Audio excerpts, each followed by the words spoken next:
right, we went to our friendly auto parts store. In this case, O'Reilly's was the only ones who could get me a rebuild kit and a float. Everybody else, it was probably looking at a week out or so, but they got it to me overnight. And of course they got me a float. I think I said copper in the last video. I think it's a brass float, but as you can see, it's pretty much an exact duplicate of what we have. All right, except that one's filled with fluid and nothing in that one. And of course I got my favorite gum out carburetor cleaner and cleaned up best I could. And then I also got a rebuild kit from Walker, so nice little rebuild kit there. All right, and I'm not going to use all the pieces in this. Really, I'm only going to use some of the gaskets, probably the accelerator pump, put the new pintle in there, and yeah, that should be good enough. I'm not going to go crazy and replace every single thing on this carburetor, because I think the only real problem was the float on it. So yeah, let's get it back together. All right, so we got the carburetor back together, and it's a little bit tricky getting these rods back in the holes and whatnot, but we should be all set to go now. Got to put the fitting back on here and get everything ready to go, but got her cleaned up a little bit, and we'll see how she works. But first, got something else to show you.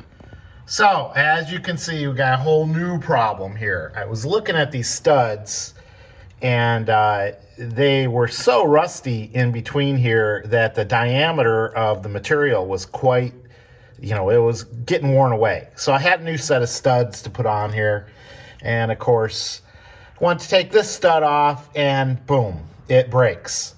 So I got a tip to show you how I'm going to get that out of there. But the thing that happened when the damn stud broke, it fell out of the vice grips and went right down into the motor. So now I got half of a stud sitting down there in the motor. And I got my handy dandy O'Reilly's magnet and trying to get it down in there, but I was pretty sure I saw it tumble this way back into the intake manifold. So I'm like, oh Jesus, how am I going to get that out of there? So spent some time on Amazon last night, and I found a cool tool. And I'm not going to get this stud close to putting back in there, but this tool is very flexible. It's got a magnet on it. Here, I'm going to take this stud back off, and I was able to fish that back out of there. And I don't even want to put it near that hole again, and I'm going to cover those holes up pretty quick. But what was cool about this tool is I was able to shove it down in there, and it only took me a couple seconds to fish around and pull the sucker out. So that problem is averted. And hey, I bought, they come in packages of 2, these little tools. So at the picnic today, I got an extra set of these little tools here, and I'm going to put that in the drawing today. So just in case anybody else has a problem like that, they'll have the right tool to fish it out. So come to the picnic today, and I'll show you how we're going to do the stud real quick. All right, so what I've done is, pardon my shadow there, I've got my MIG welder out, and I've got a nut put down on there. That's just on there loosely.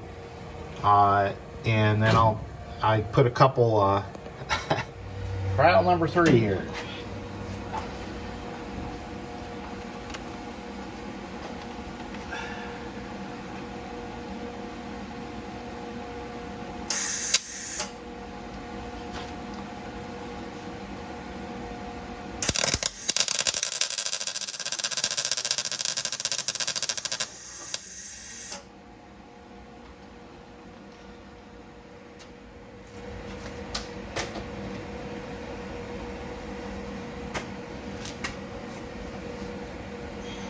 Hopefully the heat getting built up in there will help it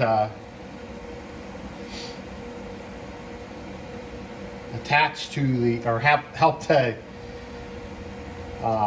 break away the tension it's got in there with the rust and whatnot. What a pain in the ass. Oh, that one. Well, it's taken me a few tries to get this. I still don't know if I have it, but we'll give this a shot. I don't know. Luckily, I got a lot of these 9/16 nuts. Took me a while to get. This is the best weld I've had so far, so, and it feels like it's on there good.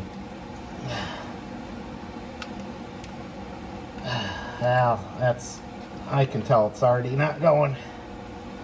Maybe you didn't let it cool down a little bit, or, oh, maybe, oh, no, it feels like it's coming. All right, here we go. Took about 3 or 4 tries to get that on there, right? And it's finally coming out. I'm not that good of a welder, so it took me a while to find the right setting to put on there. Careful. But there you go. Look at that. I don't know if you can see that, but got that out of there. Got a good weld on there. And hey, there we go. I'm happy. Of course, all these studs were not good shape, so I'm going to try to take them all out and replace them with a new one here. So I've got the double nut method here, so hopefully we'll lock on here, and then we'll go ahead and we'll lock those 2 nuts together and get another wrench out here, and that should come out easy, hopefully easier without snapping. All right, so we got the carburetor back on there, and I like to leave it kind of loose, a little bit loose, so until these fittings get started. Because, you know, these are hard plumbed, and they, you know, there's not much room for error. So I like to leave that a little bit loose, and then I'll go ahead and start tightening things up. All right. All right, had a little bit of a fuel leak the first time around, so I forgot to tighten up this fitting, but should fire right up now.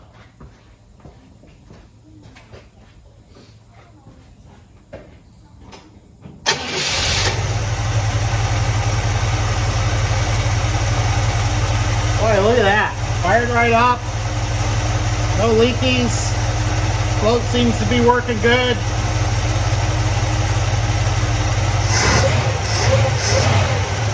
Choke's still on right now, so. Woo! Right, there you go. There's your carburetor repair kit, plus some bonus sections on, oh my gosh, how to get a, I guess, broken stud out of your intake manifold with this handy dandy little tool. And of course, here's the what we welded onto there, the rest of this stud to get it off. And this is why I replaced it. I mean, look how narrow that is. I mean, that was getting eaten away. This is another one. So I'm going to give away one of these cool flexible magnetic pickup tools at the picnic. I'm going to go get, I'll edit this up real quick and get ready for the picnic, and we'll see you there. Mark Meldrum, Meldrum's Monster Garage. See ya.